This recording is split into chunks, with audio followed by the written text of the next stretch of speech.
Roots பார்வையாளர்களுக்கு வணக்கம். நாட்டையே உலுக்கி வருகின்ற கர்நாடக தர்மஸ்தலா விவகாரம் தொடர்பாக இன்றைக்கு நாம் விவாதிக்க இருக்கிறோம். அதனுடைய வழக்கினுடைய தற்போதைய நிலவரம் என்ன என்பது குறித்து பேச இருக்கிறோம். குறிப்பாக இந்த முகமூடி அணிந்த அந்த பீமா என்கின்ற அந்த சாட்சி, இந்த பிணங்களை புதைத்தவர், அவர் வெளிப்படையாக இதுவரை ரகசியமாக இருந்தார். தற்பொழுது வெளிப்படையாக எல்லா மீடியாக்களுக்கும் பேட்டி கொடுத்திருக்கிறாரு. அது தொடர்பாகவும் இந்த எஸ்ஐடி சிறப்பு புலனாய்வு குழுவினுடைய விசாரணையை எப்படியாவது முடக்கிவிட வேண்டும் அப்படின்னு அங்க ஒரு கர்நாடகாவில் ஒரு மிகப்பெரிய கூட்டமே வேலை செஞ்சுட்டு இருக்கிறாங்க. அதனுடைய அப்டேட் என்ன அப்படின்றதையும், பல்வேறு புதிய சாட்சிகள் புகார் கொடுத்திருக்கிறாங்க. அது தொடர்பாகவும் நம்மிடையே விவாதிப்பதற்காக கர்நாடகா பெங்களூருவில் இருந்து பத்திரிகையாளர் திரு அசோக்குமார் அவர்கள் இணைந்துள்ள வாருங்கள், அவரோடு பேசலாம். தோழர் வணக்கம். வணக்கம் தோழர். இந்த இப்போதைய கரண்ட் நிலவரம் என்ன அப்படின்றத பாக்குறதுக்கு முன்னாடி, சில தினங்களுக்கு முன்னாடி நீங்களும் அந்த வீடியோக்கள் அனுப்பிச்சு வச்சிருந்தீங்க. பீமா அப்படின்ற அந்த தூய்மை பணியாளர், அவரு பல்வேறு ஊடகங்கள், தேசிய மற்றும் மாநில அளவில் செயல்படுகின்ற பல்வேறு ஊடகங்களுக்கு பேட்டி கொடுத்திருந்தாரு. அதே மாஸ்க் அணிஞ்சுக்கிட்டு, அதே முகமூடியோட, அடையாளங்களை மறைத்து கொண்டு ஒரு பேட்டி கொடுத்தாரு. அப்படி ஒரு பேட்டி கொடுக்க வேண்டிய தேவை எதனால் வந்துச்சு? ஏன்னா இவ்வளவு நாட்கள் அவருடைய அடையாளங்கள், அவர் நீதித்துறையில தான் போய் ரகசியமா தன்னோட ஸ்டேட்மெண்ட்டை பதிவு செய்யறாரு. அதே போல சிறப்பு புலனாய்வு குழுவும் அவரை ஒரு ரகசியமா தான் மெயின்டைன் பண்ணிட்டு இருக்கிறாங்க. இப்படிப்பட்ட சூழலில் அவர் வெளியே எல்லா ஊடகங்கள்லயும் இது தொடர்பா நம்ம ஒரு பேட்டி தரணும் அப்படின்னு பேட்டி கொடுக்க அந்த முடிவெடுத்ததற்கான காரணம் என்ன? தோழர், அவர் எல்லா ஊடகங்கள்லயும் பேட்டி கொடுத்தாரு அப்படிங்கிறத விட முக்கியமா நேஷனல் மீடியால மட்டுமே பேட்டி கொடுத்தாரு. எதுக்கு நேஷனல் மீடியால ஒரு பேட்டி கொடுத்தாரு அப்படின்னா, கர்நாடகாவுல இந்த ஒரு கேஸ, தர்மஸ்தலா மீதான இந்த கேஸ எப்படியாவது ஊத்தி மூடிடணும்னு இங்க இருக்கிற எதிர்கட்சி, அதாவது பிஜேபியா இருக்கட்டும், இங்க இருக்கிற மீடியாவுட்டும் முழு மூச்சுல இறங்குனாங்க. இந்த கேஸே போய் எந்த குழியிலையும் இது வரைக்கும் எதுவுமே கிடைக்கவே இல்லை. எஸ்ஐடி சும்மா இவன் சொன்ன பக்கம்லாம் குழி தோண்டிட்டு இருக்காங்க. எங்கேயும் கூட மனுஷனோட எலும்பு கூட எங்கேயும் கிடைக்கவே இல்லை. கவர்மெண்ட் கேரளா கம்யூனிஸ்டோ முஸ்லிம் இவங்க பேச்ச கேட்டு இந்து வழித்தடங்கள் மேல ஒரு பெரிய அட்டாக் பண்ணிட்டு இருக்குது அப்படின்னு பிஜேபி, எதிர்கட்சியான பிஜேபியும் இதே தான் பேசிட்டு இருந்துச்சு. இங்க இருக்கிற ஸ்டேட் லெவல் மீடியாக்களும் இதையே தான் பேசிட்டு இருந்துச்சு. இந்த பேச்சு எப்ப வைட் ஆயிட்டு போச்சு ஜனங்களுக்கு நடுவுல, ஜனங்களுக்கு தெரியும் தர்மஸ்தலாவுல ஏதோ ஆயிருக்கு. எஸ்ஐடி இன்வெஸ்டிகேஷன் பண்ணிட்டு இருக்காங்க. எப்படியோ ஒரு உண்மை என்ன அது வெளியே வந்தா போதும் அப்படிங்கிற மனநிலையில தான் ஜனங்க இருந்தாங்க. ஆனா அந்த மைண்ட் செட்டை மீடியா மனசு வச்சா எப்படி வேணாலும் மாத்திரலாம். இப்படி சொட்டுக்கு போடுற டைம் மீடியா இதை மாத்த முடியும். அந்த வேலையை மீடியாவை வச்சு பிஜேபி, ஆர்எஸ்எஸ், இந்த வலதுசாரிகள் என்ன இருக்காங்க சங்கிக, இவங்க இந்த வேலையை முழுமூச்சா கடந்த 10-15 நாளா செஞ்சுக்கிட்டு இருந்தாங்க. இதனால அந்த மாஸ்க் மேன் நேஷனல் மீடியாவுக்கு பேட்டி கொடுக்க வேண்டிய அவசியம் வந்தது. என்ன பேட்டி கொடுத்தாரு? ஒரு பேட்டியில என்ன சொல்லியிருக்காரு அப்படின்னா, ஆங்கர் கிளியரா கேக்குறாரு, இத நீங்க 13 குழி சொல்லிட்டீங்க. இல்ல, அதாவது இந்த நெரேட்டிவ உடைக்கிறதுக்காக தான் அவர் வெளில பேட்டி கொடுக்கிறாரு. ஷூர் சார், இந்த நெரேட்டிவ உடைச்சுதான் ஆகணும். ஏன்னா மீடியா மனசு வச்சா எது மேல வேணாலும் இன்ஃபுளுன்ஸ் பண்ணலாம். ஜனங்க மைண்ட் செட் மேல இன்ஃபுளுன்ஸ் பண்ணலாம். கவர்மெண்டோட அடுத்த கட்ட நடவடிக்கை மேல இன்ஃபுளுன்ஸ் பண்ணலாம். எஸ்ஐடி மேலேயே கூட இன்ஃபுளுன்ஸ் பண்ற ஒரு கெப்பாசிட்டி யாருக்காவது இருக்குதுன்னா அது மீடியாவுக்கு மட்டும்தான். கர்நாடகால இருக்கிற எல்லா மீடியாவும் இப்ப ஹோல்சேலா சேல் ஆயிருச்சு. தர்மஸ்தலா கிட்ட காசு வாங்கி ஹோல்சேலா சேல் ஆகி வேலை பார்த்துட்டு இருக்காங்க அப்படிங்கிறது ஓப்பன் சீக்ரெட். அதுலயும் ஒன் ஆஃப் த மீடியா பர்சனா, மீடியால இருந்தவனா, எனக்கு இது தெரியாத விஷயம் ஒண்ணு இல்ல. எல்லாருமே காசு வாங்கியிருக்காங்க. தர்மஸ்தலா கொடுத்த காசுக்கு மேல கூவிக்கிட்டு இருக்காங்கிறது ஓப்பன் சீக்ரெட். எல்லா இதுலயும் அவங்க இன்ஃபுளுன்ஸ் என்ன பண்ண முடியுமோ அந்த இன்ஃபுளுன்ஸ் பண்ணிக்கிட்டு இருக்காங்க. இந்த இன்ஃபுளுன்ஸை உடைக்கணும். இந்த கர்நாடகா மீடியாக்கள் என்ன ஒரு கட்டமைப்பு, ஒரு பொய்யான கட்டமைப்பு செஞ்சு வச்சிருக்காங்க. அந்த கட்டமைப்பை வீழ்த்தணும்னா மாஸ்க் மேன் வெளியே பேசித்தான் ஆகணும். ஏன்னா ஜனங்களுக்கு தெரியாது இல்லைங்களா? எஸ்ஐடி முன்னால விசாரணைக்கு ஆஜராயிருக்கான். அந்த ஆளு எஸ்ஐடி முன்னால பேசியிருக்காரு. அதுக்கு முன்னால கோர்ட்ல 164 ஸ்டேட்மெண்ட் கொடுத்திருக்காரு. அந்த 164 ஸ்டேட்மெண்ட்ல என்ன சொல்லியிருக்காரு அவரு, அந்த மாஸ்க் மேன் அப்படிங்கிறது ஜனங்களுக்கு தெரியல. இந்த விஷயம் ஜனங்களுக்கு தெரியாத வரைக்கும் தான் மீடியாக்கள் இஷ்டத்துக்கு உருட்டலாம், என்ன வேணாலும் உருட்டலாம். ஆனா அதுல அவர் என்ன சொல்லியிருக்காருங்கிறது ஜனங்களுக்கு தெரிஞ்சுட்டா இவங்க உருட்டல் எல்லாம் ஜனங்க அப்புறமேட்டு நம்ப வேண்டிய தேவையில்லை. இந்த ஒரு அவசியத்தினாலதான் அவரோட அட்வொகேட் தனஞ்சய் அவரு டிசைட் பண்ணி இந்தியா டுடேக்கு ஃபர்ஸ்டா ஒரு இன்டர்வியூ கொடுத்தாரு. நீங்க இன்டர்வியூவை கரெக்டா கவனிச்சா உங்களுக்கு தெரியும். அந்த ஆங்கர் இந்தியா டுடேவோட ரிப்போர்ட்டர் ஒரு கேள்வி கேட்கிறாரு. நீங்க காட்டுன எந்த குழியிலயுமே எலும்புக்கூடுகள் இல்ல. 13 குழிய நீங்க காட்டுனீங்க பாயிண்ட். 13 குழியையும் எஸ்ஐடி தோண்டி எடுத்திருக்குது. ஆனா எல்லா குழியிலயும் எலும்புக்கூடுகள் இல்ல. எந்த இதுலயும் எலும்புக்கூடு இல்ல. அப்படிங்கிற அப்படின்னு சொல்லப்படுதே அப்படிங்கிற கேள்விய முன் வச்சுதான் அவரு ஒரு விஷயத்த சொல்றாரு. அது என்ன விஷயம்னா, நான் இங்க 10, 15 வருஷத்துக்கு மேல ஆயிருச்சு. இந்த 10, 15 வருஷத்துல நெறைய ஜியோலாஜிக்கலி இந்த இடமே ரொம்ப சேஞ்ச் ஆயிருக்குது. அதனால எனக்கும் சிலது கன்ஃப்யூஷன்ஸ் இருக்குது. சில இடத்துல கிடைக்கல. ஒருவேளை நான் பொய் சொல்லியிருந்தா, நான் காட்டுன 6வது இடத்துலயும், 11வது இடத்துலயும் எலும்புக்கூடு கிடைச்சிருக்காது இல்லையா? அப்படின்னு சொல்றாரு. புரியுதுங்களா? அவங்க எலும்புக்கூடு ஓகே. எடுத்தது காட்டுல இல்ல. ஒரு ரிசர்வ் ஃபாரஸ்ட் ஏரியால. நான் சொன்னது ஒருவேளை பொய்யா இருந்திருந்தா, 6வது பாயிண்ட்லயும், 11வது பாயிண்ட்லயும் எப்படி எலும்புக்கூடு கிடைச்சிருக்கும்? அப்படின்னு சொல்றாரு. இது ஒரு பாயிண்ட். இது வேலிடான பாயிண்ட். இன்னொரு விஷயம் அவரு என்ன சொல்றாருன்னா, நான் இங்க வேலை செய்யும்போது என்ன மாரி இன்னும் 4, 5 பேர் இருந்தாங்க. இந்த பிணங்கள எடுத்து புதைக்கிற வேலைய செஞ்சவங்க. இன்னும் 4, 5 பேர் இருந்தாங்க. அது வேற யாரும் இல்ல. என் அக்கா புருஷன், என் தம்பின்னு அவங்க ஃபேமிலிக்குள்ளேயே தான் சார். அந்த 4, 5 பேரும் அவங்க ஃபேமிலிக்குள்ளேயே தான். அவங்கலாம் இன்னும் இருக்காங்க. தமிழ்நாட்டுல அவங்க ஃபேமிலி எல்லாம் இருக்கு. நான் சொன்னது பொய்ன்னா, என் ஃபேமிலி ஆளுங்க தான் இவங்க. இவங்களையும் கூப்பிட்டு விசாரிங்க அப்படின்னு மாஸ்க்மேன் சொல்றாரு. மாஸ்க்மேன் சொல்றாருன்னா, இப்ப எஸ்ஐடி அவங்களையும் கூப்பிட்டு விசாரிக்கணும் இல்லையா? நான் சொன்னது எவ்வளவு பொய்யு? எவ்வளவு உண்மைன்னு அவங்களையும் கூப்பிட்டு விசாரிக்கணும். இது பாயிண்ட் 2. அவரு 3வது பாயிண்ட்டா என்ன சொல்றாரு அப்படின்னா, இப்ப ஒரு பாடிய நீங்க எடுத்து புதைக்கணும்னா, உங்களுக்கு ஒண்ணு பஞ்சாயத்துல இருந்து ஆர்டர் வரணும். இல்ல லோக்கல் போலீஸ் ஸ்டேஷன்ல இருந்து ஆர்டர் வரணும். ஆனா எங்களுக்கு பஞ்சாயத்துல இருந்தும் எந்த ஆர்டரும் வராது. லோக்கல் போலீஸ் ஸ்டேஷன்ல இருந்தும் எந்த ஆர்டரும் வராது. திடீர்னு ஃபோன் பண்ணுவாங்க. இந்த கோவில் அட்மினிஸ்ட்ரேஷன்ல இருந்து திடீர்னு ஃபோன் பண்ணுவாங்க. இந்த மாரி ஒரு பாடி இருக்கு, புதைச்சிருப்பான்னு சொல்லுவாங்க. அவங்க கொண்டு வந்து தர்ற பாடியோ, அவங்க சொல்ற பாடியோ கொண்டு போய் நானு புதைக்குவேன் அப்படின்னு ஒரு பாயிண்ட்ட அவரு குற்றச்சாட்டா முன்னால வைக்கிறாரு. அதாவது கோவில் எப்படி ஒரு பாடிய புதைக்கிறதுக்கு இவருக்கு ஒரு அசைன் பண்ண முடியும். ஒரு கோவில் எப்படி அசைன் பண்ண முடியும்? ஆமா. அப்படிங்கிறது இது 3வது முழுக்க பாயிண்ட். சட்டவிரோதம். ம். முழுக்க முழுக்க சட்டவிரோதம் இல்லைங்களா? ஒரு கோவிலுக்கு ஒரு அன்ஐடென்டிஃபை பாடியா இருக்கட்டும், அது நேச்சுரல் டெத்தாவே இருந்துட்டு போகுதுங்க. இப்போ ஒரு கோவிலுக்கு அது நேச்சுரல் டெத்தாவே இருந்தாலும், ஒரு கோவில் எப்படி அத அடக்கம் பண்ண முடியும்? ஒரு பஞ்சாயத்து அடக்கம் பண்ணணும். இல்லைன்னா போலீஸ் ஸ்டேஷன், லோக்கல் போலீஸ் ஸ்டேஷன்ல இருந்து ஒரு சர்டிஃபைட் காப்பி எடுத்துட்டு குடுத்தா, அத ஈம சடங்குகள செய்யலாம். அதுக்கு அதிகாரம் இருக்கு. ஒரு கோயிலுக்கு இந்த அதிகாரம் எப்படி வந்தது? யாரு குடுத்தாங்கன்றது கேள்வி. 4வது பாயிண்ட் என்னன்னா சார், அந்த அந்த ஆளு கிட்ட அவரு மாஸ்க் மட்டும் கேள்வி கேட்கிறாரு. இத்தன பேர் இறந்தது அன்ஐடென்டிஃபை பாடின்னு உன்ன புதைக்க சொன்னாங்களேப்பா. அவங்க மேல ரேப் ஆயிருக்கு அப்படின்னு நீ எப்படி கன்ஃபார்ம் பண்ற? உனக்கு எப்படி தெரியும்? ம். ரேப் ஆனது உனக்கு எப்படி தெரியும்னு கேள்வி. அதுக்கு அந்த ஆளு அவரு சரியா பதில் சொல்றாரு. ஒரு பெண் சடலத்து மேல ஒரு பெண் மேல ரேப் ஆயிருந்தா, சடலம் பார்த்தா எனக்கு தெரியாதா? நான் அவ்வளவு ஒண்ணும் முட்டாளெல்லாம் கிடையாது. ஒரு பெண்ண பார்த்தா, அந்த சடலத்த பார்த்தா ரேப் ஆயிருக்குதா, ஆவலையான்னு எனக்கு பார்த்த உடனேயே தெரியும். அதுக்கெல்லாம் ஒரு அதீத சக்தி பிரெயின் எல்லாம் தேவையில்ல. பார்த்த உடனேயே அது தெரியும். அவங்க மேல ரேப் ஆயிருக்குதா இல்லையான்னு. நான் புதைத்த நெறைய பெண்கள் மீது, பெண் பிணங்கள நான் பார்த்தப்போ நெறைய பேத்து மேல ரேப் ஆயிருக்கிறது எனக்கு கன்ஃபார்மா தெரியும். அப்புறம் அவரு இன்னொரு கேள்வி கேட்கிறாரு. எந்தெந்த ஏஜ் குரூப் அப்படின்னு.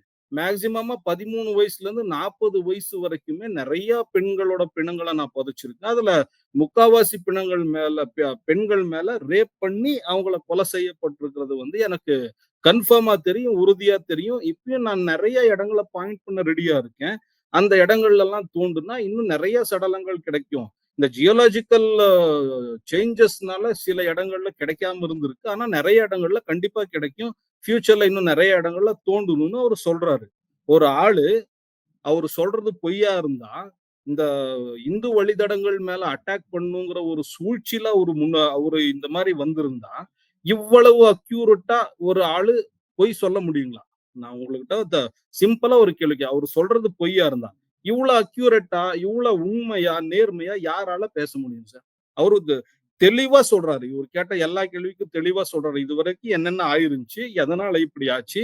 நான் சொன்னது பொய்யா இருந்தா 6வது குழிலயும், 11வது குழிலயும் எப்படி பிணங்கள் கிடைச்சது? அப்படின்னு அவரு கேட்கிறாரு. இதுக்கு பதில் எஸ்ஐடி குடுக்கணுமா? கவர்ன்மெண்ட் குடுக்கணுமா?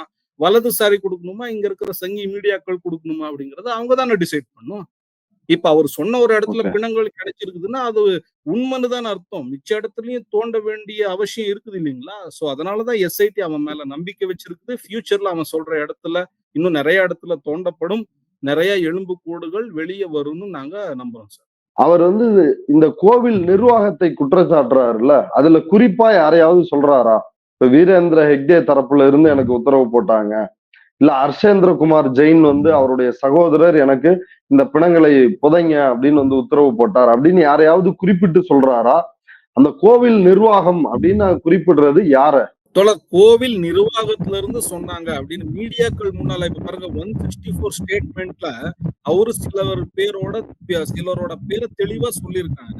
அதாவது ஜட்ஜ் முன்னால நீங்க சொல்லலாம். அது லீகல். ஜட்ஜ் முன்னால சிலரோட பேரை வந்து தெளிவா சொல்லியிருக்காரு. ஆனா மீடியா முன்னால நீங்க அந்த மாரி சொல்ல முடியாது.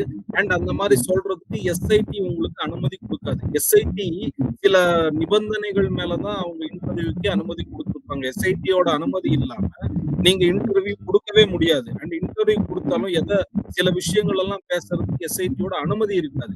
ஆனா சூட்சியமா சில விஷயங்கள வந்து மாஸ்க்மேன் தெளிவா சொல்லியிருக்காரு.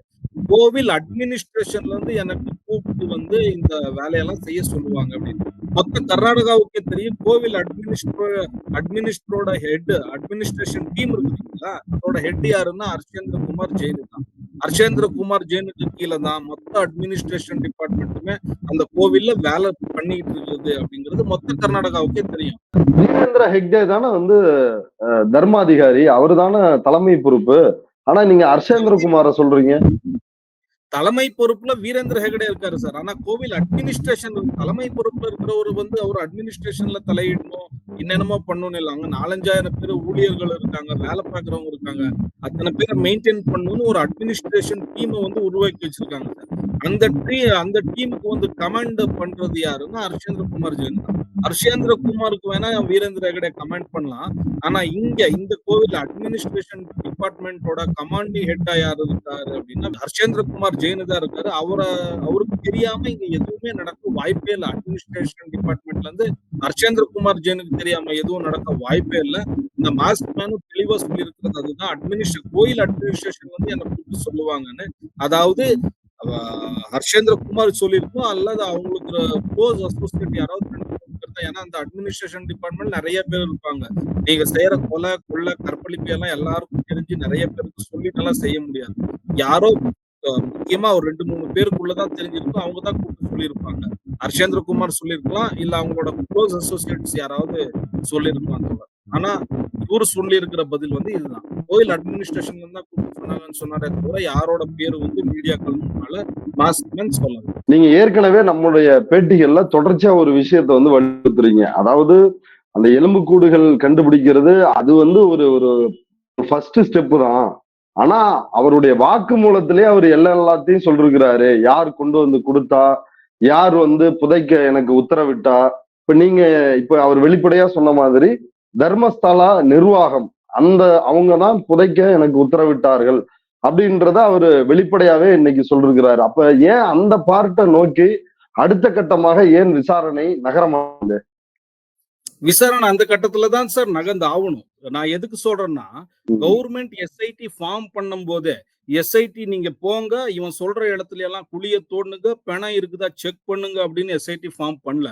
இவங்க எஸ்ஐடி ஃபார்ம் பண்ணிருக்கிற ஆர்டர் காப்பி எடுத்து நீங்க படிச்சாலே உங்களுக்கு இதுக்கு பதில் கிடைச்சிரும். அந்த ஆர்டர் காப்பில என்ன இருக்குதுன்னா, கடந்த 30 வருஷங்களா இங்க வந்து காணாம போன பெண்கள் அல்லது காணாம போன ஆண்கள், நேச்சுரல் டெத் ஆனவங்க, அன்நேச்சுரல் டெத் ஆனவங்க, அன்நேச்சுரல் டெத் ஆனா அவங்களோட பாடியை எப்படி யூடிஆர் பண்ணாங்க, போஸ்ட்மார்ட்டம் பண்ணி லீகலா தான் புதைச்சாங்களா, இந்த மாதிரி எல்லா விஷயங்களையும் நீங்க இன்வெஸ்டிகேஷன் பண்ணணும் அப்படின்னு தான் இந்த எஸ்ஐடியை அமைச்சிருக்குது. எஸ்ஐடியை அமைச்சதே வந்து கடந்த 30 வருஷத்துல இங்க காணாம போனவர்கள் அண்ட் மாஸ் பெரியலுக்கு உள்ளானவர்கள் யாரு இருக்காங்க, அவங்க சாவு வந்து நேச்சுரலா இந்நேச்சுரலா இதை கண்டுபிடிக்கத்தான் எஸ்ஐடியவே வந்து ஃபார்ம் பண்ணிருக்குது. அதனால எஸ்ஐடி என்ன பண்ணணும்னா ஆக்சுவலி இந்த எலும்புக்கூடுகள் ஆல்ரெடி 2 குழியில எலும்புக்கூடு கிடைச்சிருச்சு. அது எஃப்எஸ்எல் ரிப்போர்ட்டுக்கு போயிருக்கு. இன்னும் ரிப்போர்ட் வரல. எஃப்எஸ்எல் டீமுக்கு போயிருக்கு. ரிப்போர்ட் வரல. ஆனா இதுக்கு ஆல்டர்னேட் அது வந்து ஒரு சப்ஸ்டான்ஷியல் எவிடன்ஸ் தான். நீங்க தோண்டுன குழியில எல்லாம் எலும்பு கூடுகள் கிடைக்கணும் அப்படின்னு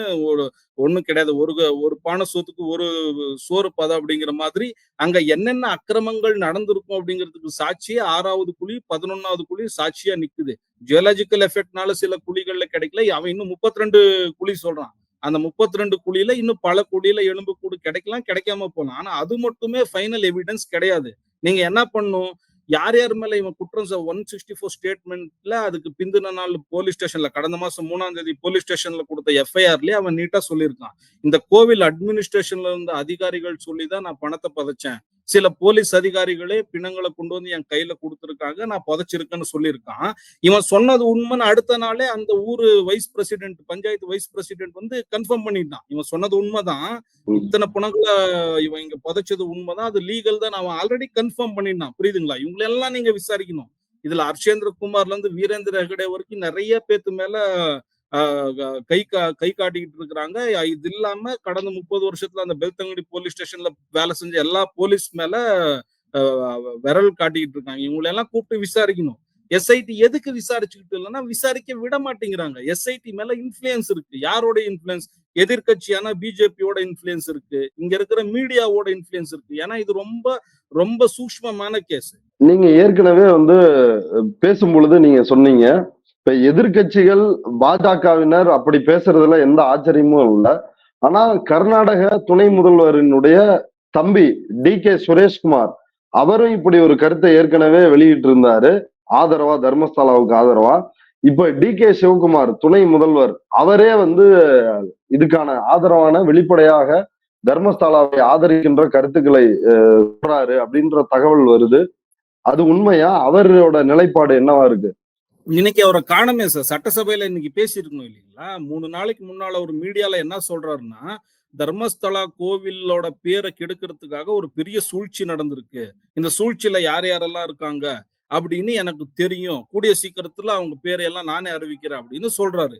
இப்போ எஸ்ஐடிய ஃபார்ம் பண்ணது ஒரு கவர்மெண்ட். கவர்மெண்ட் வந்து தானா எஸ்ஐடி ஃபார்ம் பண்ணாது சார். கேபினெட் டிசிஷனா இருக்கும்.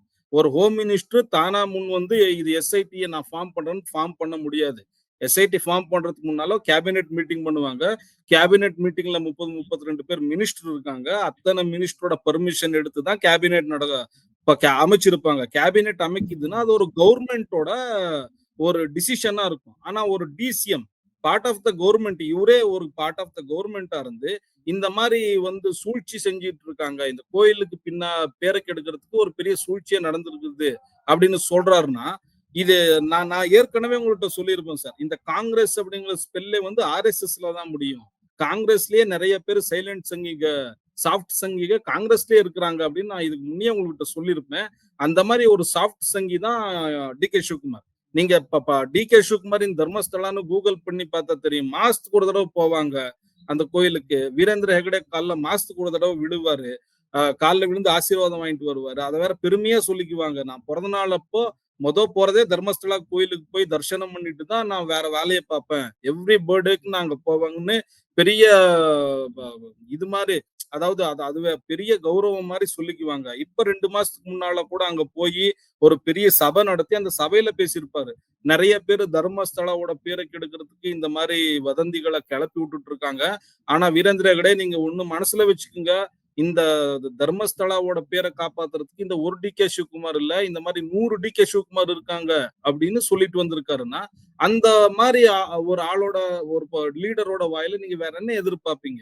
இது இல்லாம அவருக்கு வந்து ஒரு சிஎம்முக்கு டிசிஎம்முக்கு நடுவுல ஒரு கோல்டு வார் போயிட்டு இருக்குது. அடுத்த சிஎம் நான் ஆகணும், நவம்பருக்குள்ள எப்படியாவது கவர்மெண்ட் இது பண்ணிட்டு சித்தராமையாவை கீழே இறக்கிட்டு தான் சிஎம் ஆகணுங்கிற ஆசை அவருக்கு இருக்கு.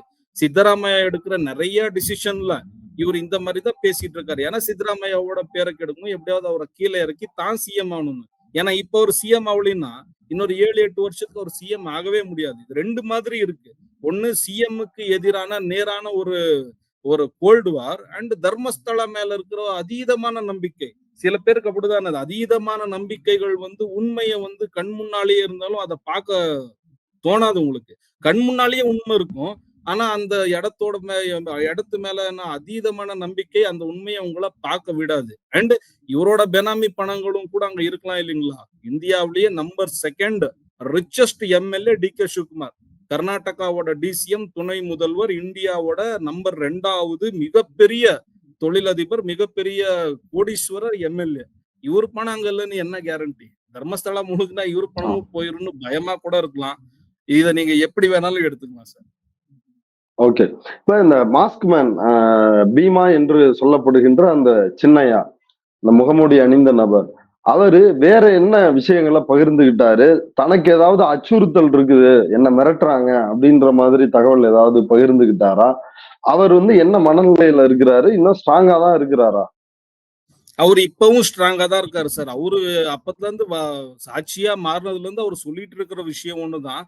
கடந்த 10, 12 வருஷமா நான் தூங்கல. தூங்கும்போது யாரோ எழுப்புற மாரி, இந்த எலும்பு கூடுகள் எல்லாம் என்னை எழுப்புற மாதிரியும், எனக்கு ஒரு ரொம்ப கில்ட்டியா, ஒரு பாவ பிரக்ஞை கில்ட்டியா ஃபீல் பண்ணிக்கிட்டு இருந்தேன்.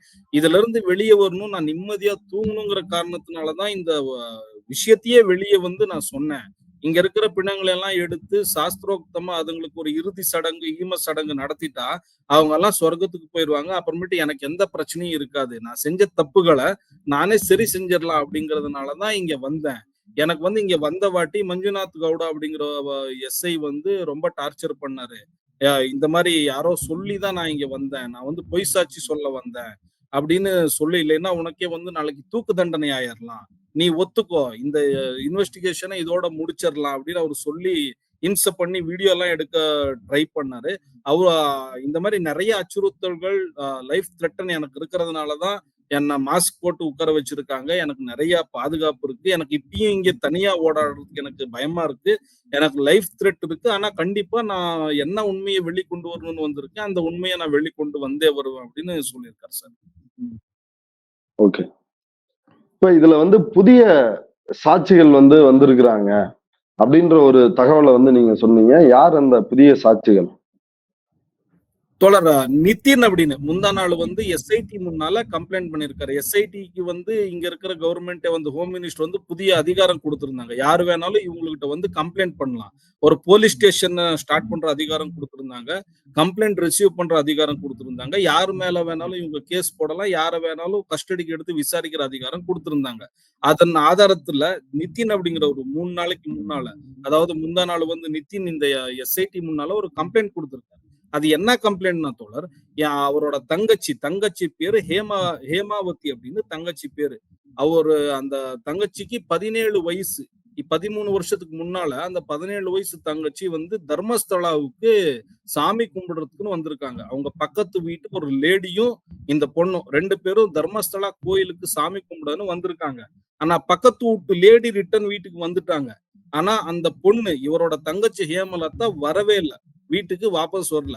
இவங்க போய் போலீஸ் ஸ்டேஷன்ல கம்ப்ளைண்ட் கொடுத்திருக்காங்க. கம்ப்ளைண்ட் ரிசீவ் பண்ண போலீஸ், நாங்க கண்டுபிடிச்சிருவோம், சீக்கிரம் உங்க பொண்ண தங்கச்சியை கண்டுபிடிச்சு கொடுத்துருவோம் அப்படின்னு அவங்க சொல்லி அனுப்பிச்சிருக்காங்க. இவங்க கேட்டிருக்காங்க, பக்கத்து வீட்டு லேடி கூட தான் போனாங்க, அவங்கள கூப்பிட்டு விசாரிச்சீங்கன்னா உண்மை தெரிஞ்சிடும் அப்படின்னு. இதுவரைக்கும் பக்கத்து வீட்டு லேடியவே கூப்பிட்டு விசாரிக்கல அப்படின்னா நீங்க புரிஞ்சுக்குங்க தோழர். இப்பயும் அந்த லேடி உயிரோட தான் இருக்காங்க. போலீஸ் 13 வருஷம் வேணுமா? ஒரு 17 வயசுக்கு அந்த பொண்ணு காணாம போயிருக்கு. பக்கத்து வீட்டு ஒரு லேடி போயிருக்காங்க. இத அவங்கள விசாரிச்சா உண்மை வெளியே வந்துரும்னு போய் சொல்றாங்க. போலீஸ் போய் விசாரிக்க மாட்டேங்குதுன்னா என்ன அர்த்தம் தோழர்? இப்ப போய் ஒரு எஸ்ஐடி கிட்ட கம்ப்ளைண்ட் கொடுத்திருக்காரு. 13 வருஷத்துக்கு முன்னால இந்த மாதிரி என் தங்கச்சி போனவ வாபஸ் வரல, இந்த லேடி இன்னும் அங்கேயே தான் இருக்காங்க, விசாரிச்சு தயவு செஞ்சு என் தங்கச்சியை கண்டுபிடிச்சு கொடுங்கன்னு. இந்த மாதிரி நிறைய கேஸ்கள் எஸ்ஐடி கிட்ட வந்துகிட்டே இருக்கு. தினம் தினம் ஒரு புதிய சாட்சிகள் வந்துகிட்டே இருக்கு தோழர். இதுக்கு நடுவுல ஒரு லெட்டர் ரொம்ப வைரல் ஆயிட்டு இருக்கு. அந்த லெட்டரை இப்பதான் நான் உங்களுக்கு வாட்ஸ்அப் பண்ணேன். அந்த லெட்டரை ஒரு தடவை பாருங்க தோழர். அது என்ன லெட்டர்னா 2009ல இந்த பஞ்சாயத்து தரப்புல போலீஸ் ஸ்டேஷனுக்கு எழுதப்பட்ட ஒரு லெட்டர் தோழர். பஞ்சாயத்து எழுதியிருக்கு ஒரு லெட்டர். அந்த லெட்டர்ல என்ன எழுதியிருக்குன்னா, இங்க குளிக்கிற இடம் இருக்குது இல்லைங்களா, நேத்ராவதி ஆறு குளிக்கிற இடத்துல கால் தவறி தண்ணியில விழுந்து 15 வயசு பொண்ணு இறந்துருச்சு. இந்த பொண்ணை அடக்கம் பண்றதுக்கு எங்களுக்கு பர்மிஷன் கொடுங்க அப்படின்னு போலீஸ் ஸ்டேஷனுக்கு பஞ்சாயத்து லெட்டர் எழுதுது. பஞ்சாயத்துல லெட்டர் எழுதி அன்னைக்கு 15ஆம் தேதியே அது 2009 9வது மாசம் 15ஆம் தேதி எழுதியிருக்கிற லெட்டரு 15ஆம் தேதி காலையில ஒரு லெட்டர் எழுதுறாங்க. இந்த மாதிரி ஒரு பொண்ணு வந்து ஆத்துல தவறி விழுந்து இறந்துருச்சுன்னு. அந்த பொண்ணு அன்னைக்கே வந்து புதைச்சிடுறாங்க. 15 வயசு பொண்ணு ஒரே நாள்ல போலீஸ் ஸ்டேஷனுக்கு லெட்டர் எழுதி அது எப்படி புதைக்க முடியும் தோழர்? மினிமம் 7ல இருந்து 15 நாள் வரைக்கும் வெயிட் பண்ணும். ஒரு பொண்ணு வந்து அங்க வந்து இந்த மாதிரி தவறி இறந்துருச்சுன்னா, அத வந்து இன்வெஸ்டிகேஷன் பண்ணும். தவறி இறந்துருச்சா? இல்ல இது சுசைடா? இல்ல மர்டரான்னு இன்வெஸ்டிகேஷன் பண்ணும். பெண் மேல வேற ஏதாவது பாலியல் பலாத்காரங்கள் நடந்திருக்குதா? அப்படின்னு எஃப்எஸ்எல் ரிப்போர்ட் வாங்கணும். அப்புறம் போஸ்ட்மார்ட்டம் பண்ணணும். அதுக்கு ஒரு யூடிஆர் பண்ணணும். அதுக்கப்புறமேட்டு டிவில, நியூஸ் பேப்பர்ல எல்லாம் ஆட் குடுக்கணும். இந்த மாதிரி ஒருத்தர் வந்து இறந்துட்டாங்கன்னு போட்டோகிராஃபோட ஆட் குடுக்கணும். 15 நாளுக்குள்ள யாருமே வரலைன்னா தானே நீங்க அடக்கம் பண்ணணும். அது எப்படி ஒரே நாள்ல காலையில குழந்தை இறந்து மத்தியானம் நீங்க பஞ்சாயத்துல இருந்து போலீஸ் ஸ்டேஷனுக்கு லெட்டர் எழுதுறீங்க. அன்னைக்கு நைட்டே அந்த பணத்தை வந்து புதைச்சிடுறீங்கன்னா, எந்த சாட்சி அளிக்கிறதுக்காக அந்த புதைச்சீங்கன்னு கேள்வி வருது. இது வந்து பஞ்சாயத்து வந்து நாங்க சில பிணங்களை வந்து லீகலா டிஸ்பியூட் இது பண்ணிருக்கோம் அப்படின்னு சில ரெக்கார்ட்ஸ் எல்லாம் கொடுத்தாங்க இல்லைங்களா? அந்த ரெக்கார்ட்ஸ்ல இருந்து வெளியே வந்த லெட்டர் ஒரே நாள்ல அந்த குழந்தை இறந்திருக்கு. போலீஸ் ஸ்டேஷனுக்கு இவங்க லெட்டர் எழுதிருக்காங்க. அன்னைக்கு வந்து அந்த குழந்தைய வந்து புதைச்சிருக்காங்க.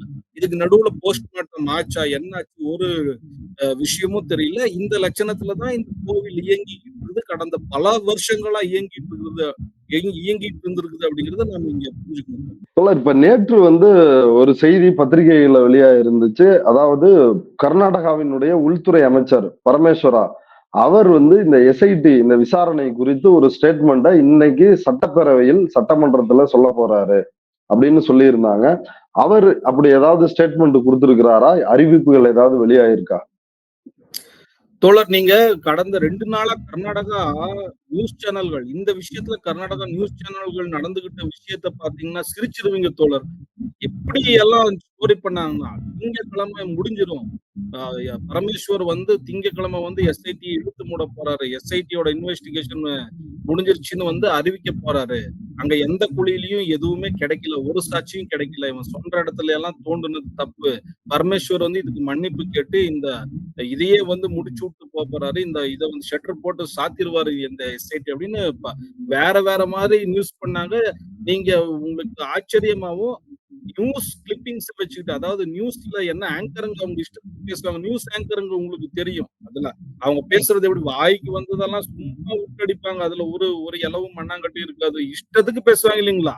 அவங்க இத பேசுறத கொண்டு வந்து இன்னைக்கு காலையில இருந்து சட்டசபையில அப்போசிஷன் லீடர்ல இருந்து எல்லா பிஜேபி லீடரும் இந்த மாதிரி நியூஸ் சேனல்ல சொல்லிக்கிட்டு இருக்காங்க. நீங்க என்ன மாஸ்க்மேன் சொன்ன இடத்துல எல்லாம் குழி தோண்டுவீங்களா? இதுதான் கவர்மெண்ட்டுக்கு வேலையா? அப்படியே இப்படின்னு காலையில இருந்து ஆச்சரியன்னு கத்திட்டு இருந்தாங்க. 3:30 மணிக்கு ஹோம் மினிஸ்டர் வந்தாரு. 3:30ல இருந்து 4க்குள்ள ஒரு ஸ்டேட்மெண்ட் கொடுத்திருக்காரு போல. என்ன ஸ்டேட்மெண்ட்னா, நாங்க குழி தோன்றதுக்காக எஸ்ஐடி இங்க இருந்து அனுப்பல. எஸ்ஐடி இன்வெஸ்டிகேஷனுக்கு 90 நாள் டைம் கொடுத்திருக்கோம்.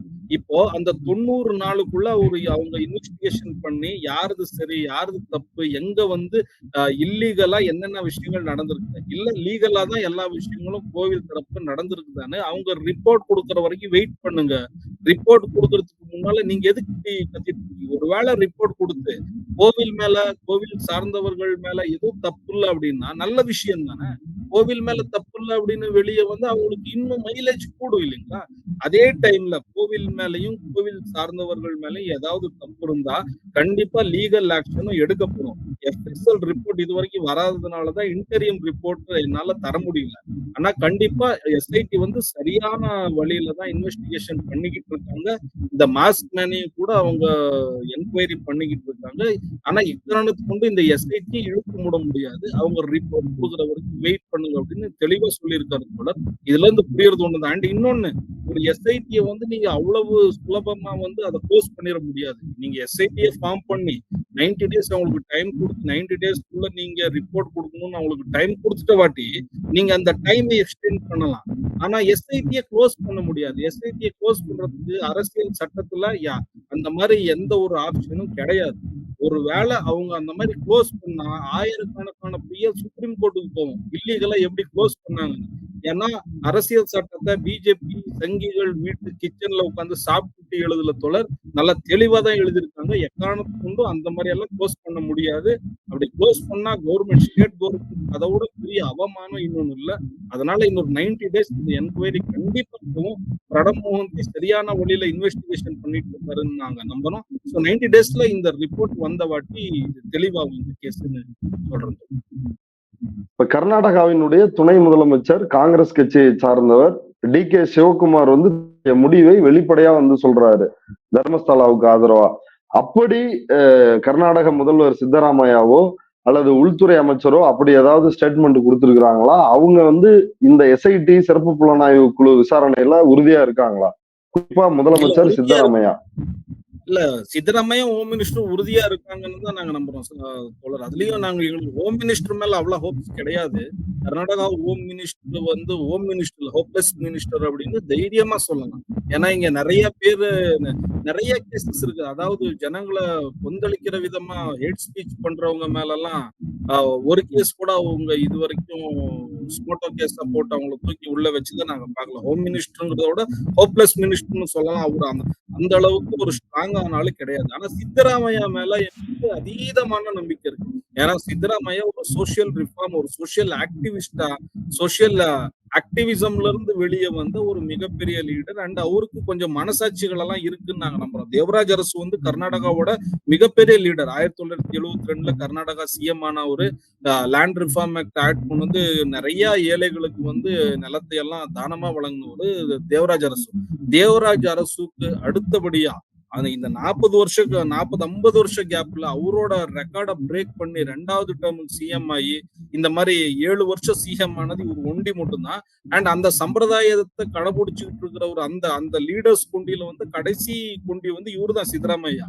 இவர் மேல எங்களுக்கு ரொம்ப நம்பிக்கை இருக்கு. இந்த கேஸ் வந்து அவ்வளவு அசால்ட்டா விட்டுற மாட்டாருன்னு. அண்ட் இந்த கேஸ பத்தி நெகட்டிவா இது வரைக்கும் அவர் எங்கேயும் ஸ்டேட்மெண்ட்டே கொடுக்கல. ஆனா கண்டிப்பா இந்த கேஸ்ல அவர் உறுதியா இருப்பாரு. டிசிஎம் இந்த மாதிரி பேசுனதை பத்தி இன்னைக்கு சட்டசபையில கூட ஆப்போசிஷன் லீடர்ஸ்கள், ஆப்போசிஷன் பிஜேபி லீடர்ஸ் வந்து கண்டனம் தெரிவிச்சாங்க.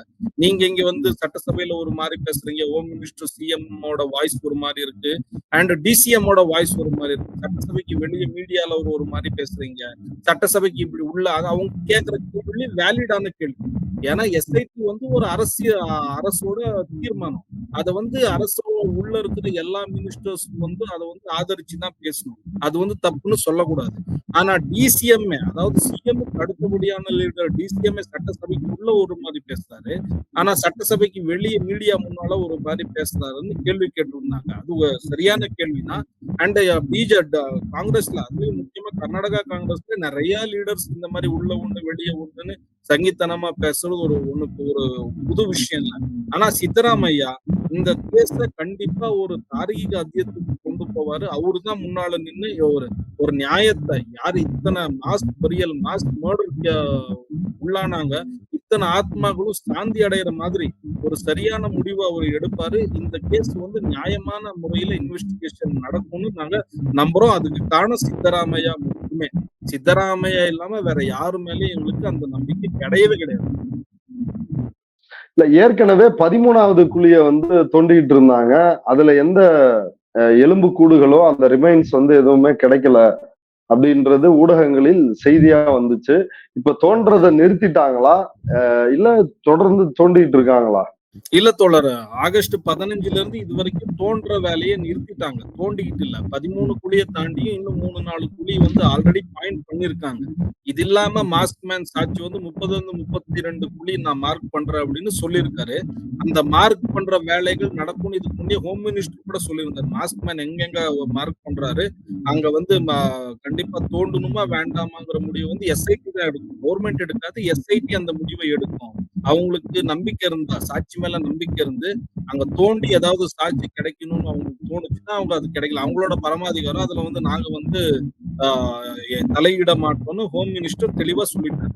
எஸ்ஐடி தரப்புல என்ன சொல்லியிருக்காங்கன்னா, இந்த 6வது குழியும் 11வது குழியும் என்ன எலும்பு கூடு கிடைச்சது, அந்த எலும்பு கூட வந்து எஃப்எஸ்எல் ரிப்போர்ட் அனுப்பியிருக்காங்க. அந்த எலும்பு கூடுகள் வந்து ஆய்வுக்கு தடயவியல் துறை ஆய்வுக்கு. ஆமா தோழர். அந்த ஆய்வுக்கு அனுப்பியிருக்காங்க. அந்த ஆய்வுல தான் வந்து தெரிய வரும். அது வந்து நேச்சுரல் டெத்தா, அன்நேச்சுரல் டெத்தா, அண்ட் இறந்தது வந்து கொலை செய்யப்பட்டு இறந்தாங்களா? இல்ல வேற ஏதாவது தாக்குதல் நடந்திருக்குதான்னு ஒரு எலும்ப வச்சே நமக்கு கண்டுபிடிச்சிடலாம். இப்ப இருக்கிற டெக்னாலஜி பத்தி எல்லாம் உங்களுக்கு தெரியும். அந்த எஃப்எஸ்எல் ரிப்போர்ட் வந்த வாட்டி மறுபடியும் குழி தோண்டுறத பத்தி டிசைட் பண்றோம்னு எஸ்ஐடி தரப்புல சொல்லியிருக்காங்க தோழர். அதனால இதுவரைக்கும் இந்த 2, 3 நாளா குழி தோண்டுற வேலை எதுவும் நடக்கல. அடுத்த 2 நாள்ல எஃப்எஸ்எல் ரிப்போர்ட் வந்துரும். எஃப்எஸ்எல் ரிப்போர்ட் வந்த வாட்டி மறுபடியும் சாட்சிய கூட்டிட்டு போய் மார்க் பண்ற வேலை, பிணங்கள அதாவது எலும்பு கூடுகள வெளிய எடுக்கிற வேலைய மறுபடியும் ஆரம்பிப்பாங்கன்னு நாங்க நினைக்கிறோம். ஓகே தோழர். இவ்வளவு நேரம் நம்முடைய பார்வையாளர்களுக்காக விரிவா இந்த வழக்கினுடைய தற்போதைய நிலவரம், இந்த வழக்கு விசாரணை எந்த திசையை நோக்கி போயிட்டு இருக்குது, எந்த திசையை நோக்கி இந்த விசாரணையை நடத்த வேண்டும் உள்ளிட்ட பல்வேறு விவரங்களை எங்களோடு பகிர்ந்து ஒரு முழு புரிதலை ஏற்படுத்தியதற்கு ரொம்ப நன்றி தோழர். நன்றி தோழர்.